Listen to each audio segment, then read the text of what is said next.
Oke, sekarang kita lagi ada di Taman Sari dan kita mau explore banyak tentang Taman Sari untuk mendapatkan informasi-informasi tentang budaya yang ada di Yogyakarta. Simak video habis ini. Let's go.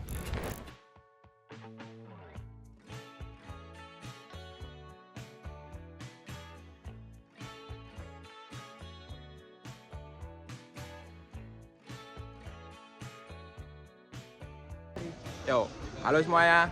Sekarang kita lagi ada di Taman Sari. Kami dari kelompok 10 dan sekarang kita mau eksplor tentang budaya Jogja. Salah satunya adalah Taman Sari. Mari simak videonya lebih lanjut untuk mengetahui budaya yang ada di Yogyakarta. Sebelumnya perkenalan dulu, saya Mikael Erik 23090824. Saya MPM-nya 8239. Saya Marisa, NPM-nya 230908. Saya Angelina, NPM 8251. Oke, saksikan videonya. Bye.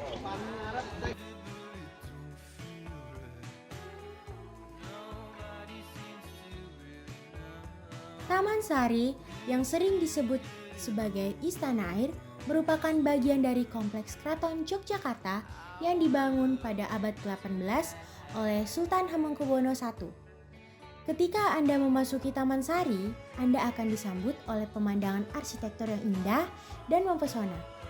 Kompleks ini terdiri dari beberapa bangunan dengan fungsi yang berbeda, seperti kolam pemandian, taman, dan kanal air. Bangunan-bangunan ini dirancang dengan gaya arsitektur yang unik dan menarik. Kami bertemu beberapa wisatawan dan meminta pendapat mereka mengenai budaya yang ada di Yogyakarta ini. Mari kita dengar pendapat apa kata mereka. Okay, first of all, thank you so much for your time, sir. Selamat sore. Selamat siang, selamat sore. So, for starter, can you introduce yourself? Like, what is your name and where you come from? Saya nama adalah Maurice and German. Oh, from Germany. Okay. So, first question is, what do you think is the most interesting thing about the art and the buildings in here in Taman Sari? I just arrived here, so I think the strings are very nice, and you have the stone masts there on top of the building. It's super pretty, and I think it represents your culture in the past, from the past. Okay. Second question. Do you have difficulty speaking because of language differences with local people? But could you still understand what the local people tell you about this place? Normally, when they're speaking Bahasa, they're speaking too fast. So, aku sedikit bisa berbahasa Indonesia. But I'm learning since 3 or 4 days, so it's easy to learn because it has very many parallels between German language and English and Bahasa, but of course the vocabulary is missing and people are talking too fast. So pelan was slowly. Okay. Does talking to local people help you understand the culture better? Yes, of course. They are very friendly, everybody is smiling, and yeah.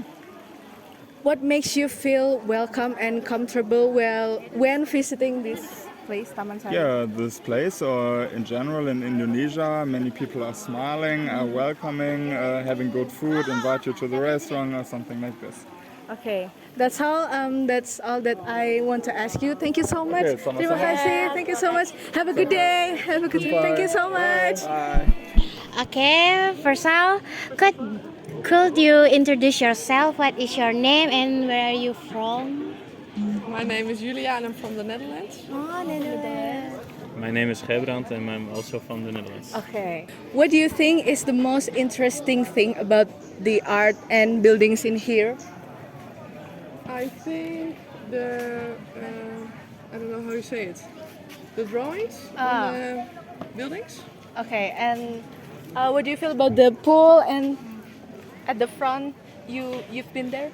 Okay. Yeah. What do you think about? I think the pool is beautiful and it looks like it was from way back and it's still in a very good shape, condition. Okay. And the front, I don't remember. It's like this. Yeah, it's similar. Beautiful, looks like a palace. Okay, yeah, it was a palace. Yeah, I thought so. Yeah, Oh, it yes. is. It is okay.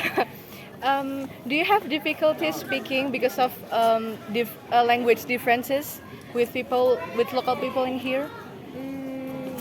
Up until now, no, because the only people we talked to were the guides, and they Ah. spoke very good English. Okay, so talking to local people help you understand the culture better. Yes. Okay. And this is the last question actually. What makes you feel welcome and comfortable when visiting Taman Sari? I think everybody's happy and pleased to see when they see tourists, so that gives a very good feeling. Yeah, Okay.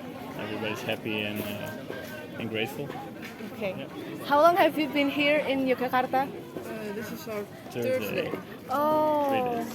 so So, we are pretty new. other than Taman Sari, have you been Yeah, to other place? Yeah, we went to the Pramanyang. Prambanan. Oh, the temple. Oh, the temple. Okay. Yeah. Okay. Okay, thank you so much. That's all. Thank you so much. Have a good day. Thank you so much. Oke, halo. Sekarang aku mau wawancara dari mbak-mbaknya. Sebelumnya bisa perkenalan dulu nggak, Pak? Namanya siapa, terus asalnya dari mana? Nama saya Merlin dari Bandung. Oh, ya, Mbaknya? Nama saya Sari sama dari Bandung. Oh ya, Mbaknya juga. Vio dari Bandung. Oke. Terus aku mau nanya ini pertanyaan yang pertama, apa yang paling menarik dari seni dan bangunan di Taman Sari menurut Mbaknya ini? Semuanya menarik sih, Menarik ya? spotnya apalagi yang kolamnya. Apalagi ukiran-ukirannya ya. Iya. Terus kerasa banget kekentalan Budaya. budayanya masih Oh ya. tidak tergerus oleh perkembangan zaman. Oke. Terus yang kedua, apakah Anda kesulitan berbicara karena perbedaan bahasa dengan orang lokal atau enggak? Aman-aman aja ya sejauh ini ya. Karena belum banyak ngobrol. Lebih sendiri ya. Tapi kalau misal ke tempat-tempat yang kayak misal kayak gini gitu, atau ketemu sama penjual-penjual gitu, ketemu nggak? Maksudnya kayak biasanya kan yang orang-orang asal dari sini kan pakainya bahasa Jawa gitu kan. Itu ada kesulitan nggak atau malah pakai bahasa Indonesia aja? Bahasa Indonesia sih. aja ya. Oh ya. Oke. Terus yang ketiga, apakah berbicara dengan orang lokal ini membantu Anda memahami budaya mereka? Maksudnya mereka ini bisa membuat mbak-mbak ini paham nggak dengan budaya yang ada di sini gitu? Sedikit paham sih.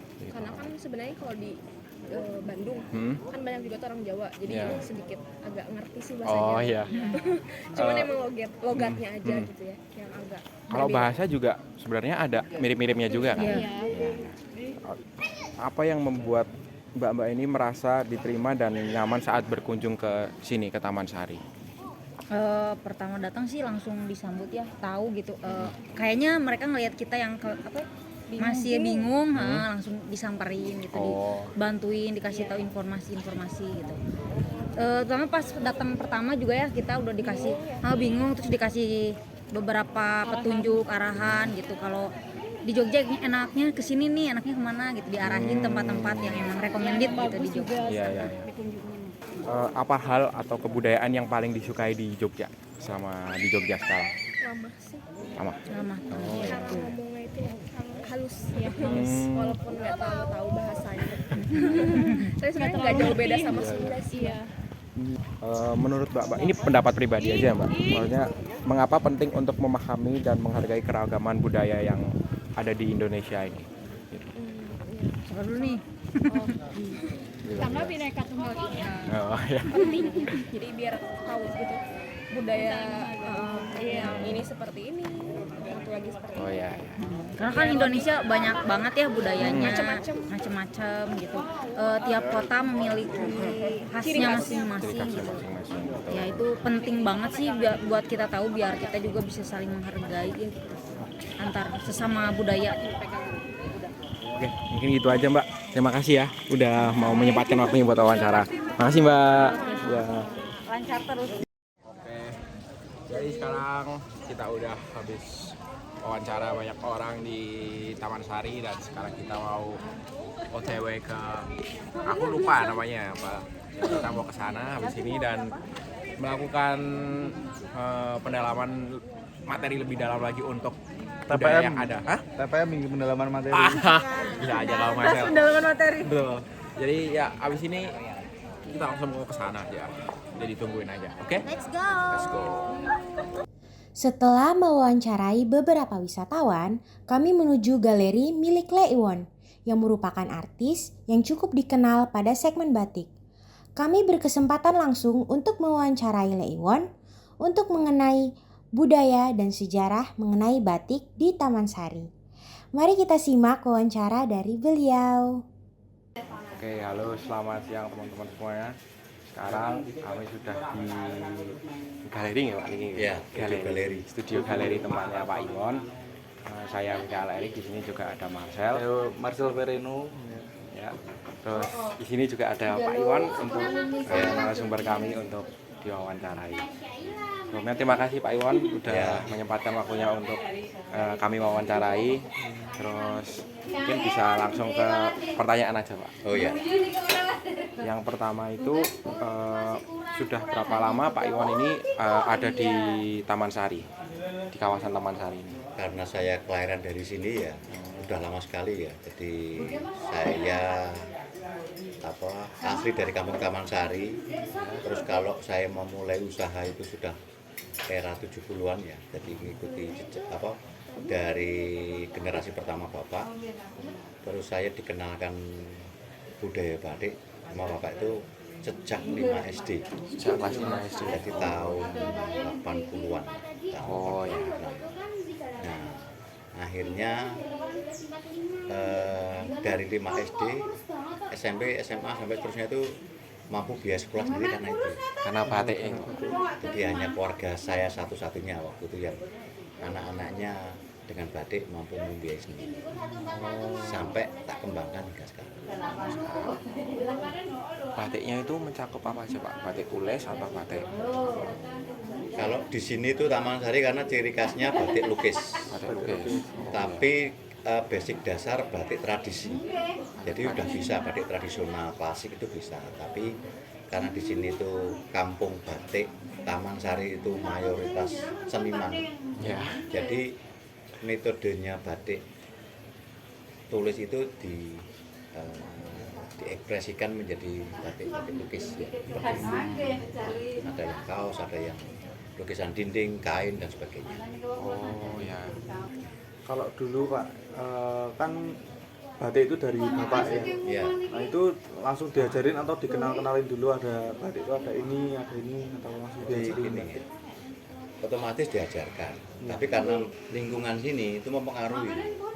Karena di Taman Sari itu hampir 90% mayoritas pembatik. Oh ya. Jadi dia produksi juga punya galeri. Akhirnya lingkungan itu mempengaruhi. Saya main keluar lihat batik, itu keluar. Terus setiap rumah itu hampir punya karyawan. Jadi kita hampir tiap hari menghirup udara malam. Jadi ciri khasnya Taman Sari itu kalau dulu ya orang masuk ke kampung taman kalau belum aroma malam belum. Jadi udah akhirnya kan menyatu kan. Itu jadi karena lingkungan orang tua juga punya peran tadi itu. Jadi sebetulnya nggak nyuruh. Ya. Orang tua itu nggak nyuruh cuma karena tiap hari lihat ngurusui tau kita. Ya. Nah akhirnya tapi Pak, yo coba nek kowe batik yo harus belajar dengan cecek. Jadi dot titik-titik itu. Seperti itu. Dari awal ngurusui akhirnya bisa membantu karena kan wis bisa ngewangi. Istilahnya Bapak itu sudah masuk standar. Nah, mulai dari SMP itulah saya akhirnya bisa dapat pelanggan sendiri di luar orang tua. Sejak SMP nih? Sejak SMP. Jadi SMP kelas berapa ya? 2 atau 3 itu megang uang 500 itu sampai tak bawa kemana-mana. Pertama kali. Ke kamar mandi pun tak bawa. Karena nggak percaya, aku iso golek duit pokoknya semene gitu. Di tahun itu kan? Iya di tahun itu lumayan. Jadi karena bikin ya itu apa ya semacam kebanggaan sendiri waktu saya itu era itu sudah mampu mencari uang sendiri. Oke, ya sudah tentang batik ya. Terus sekarang ini sih Pak, lebih kayak bisa dijelasin nggak Pak? Mungkin karena Bapak udah lama di kawasan Taman Sari ini, mungkin Bapak lebih tahu tentang sejarah mengenai Taman Sari ini. Ya. Bisa dijelaskan nggak Pak? Ya jadi kalau saya ingat ya kaitannya dengan sejarah Taman Sari khususnya di dunia perbatikan. Jadi kita akan bicara tentang era tahun 60-70. Jadi di sini tuh dulu banyak juragan-juragan batik. Batik klasik tradisional. Awalnya batik klasik tradisional. Ini termasuk di sini. Tepatnya Bukanjeng, Pati. Terus di sana tepatnya saya lupa itu banyak. Jadi ini anak-anak mudanya itu kan banyak sekolah di lingkungan seni di sini dulu, di Asri lah kalau dulu, Asri. Pendahulu saya dulu itu pengen bebas mengekspresikan batik sesuai dengan gaya mereka. Jadi tidak batik pakem, tapi batik kontemporer. Seperti yang saya pakai ini. Nah, ini batik kontemporer. Jadi mereka itu hanya numpang. Artinya gini, ketika mereka pengen membuat batik lukis, awalnya itu punya kaos, dia batik, ketika si juragan itu dia mau warnai, setelah selesai kan harusnya mau dibuang itu. Tapi Pak jangan dibuang, kita mau nunut eman-eman. Jadi pemuda-pemudanya itu nunut mewarnai. Nah, awal belajarnya itu di situ. Jadi ketika batik mewarnai numpang, kering, dicanting lagi di batik, besok juragan yang mewarna apa, yaitu dia nungguin jangan sampai dibuang dulu, kan masih bisa dipakai. Itu dicoba, dipajang di sini, karena di sini tuh kawasan wisata internasional dari sejak zaman dulu. Terus di Malioboro juga. Nah kok responnya bagus, kaosnya laku, dan terusnya akhirnya dia memproses sendiri, anak-anak muda itu. Nah, terus akhirnya dari batik kaos sampai lukisan dinding ini itu banyak. Lukisan dinding itu macam-macam jenisnya. Seperti ini yang saya bikin ini lukisan dinding burung merak ini.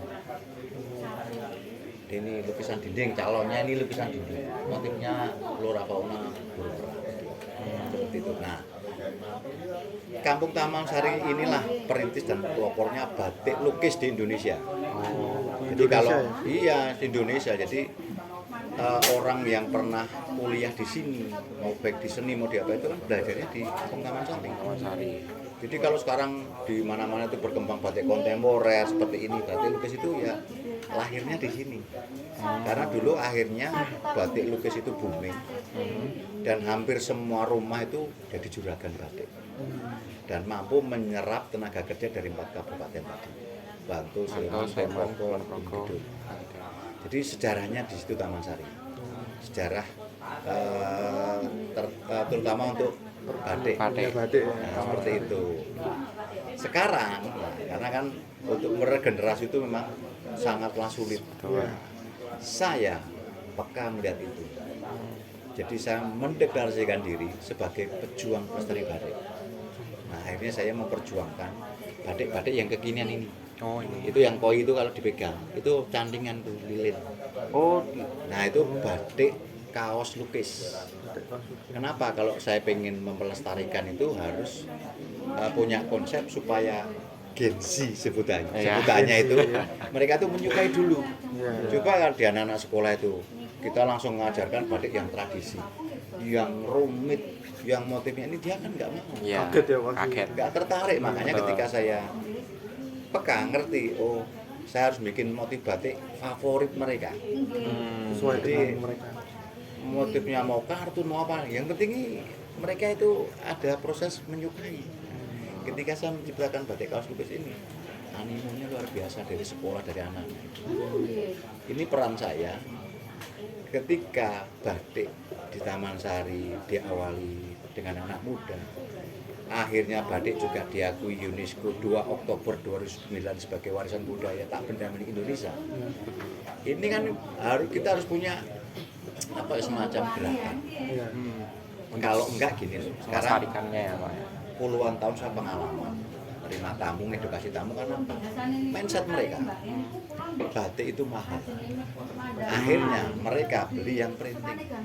Paham ya? Jadi ketika mereka beli yang printing ya sebetulnya secara sadar mereka membesarkan perusahaan besar dan bikin punah pengrajinnya. Kalau batik nanti punah, diklaim bangsa lain, baru kita ngamuk-ngamuk di medsos. Nah itu kan nggak fair. Nah ini tugas saya. ketika saya jadi pejuang pelajar batik juga harus mengedukasi kenapa kok kita harus mulai menyukai batik dan mengapresiasi batik. Karena kalau kita nggak punya gerakan itu ya itu tadi bangsa lain seperti Malaysia itu siap merebut.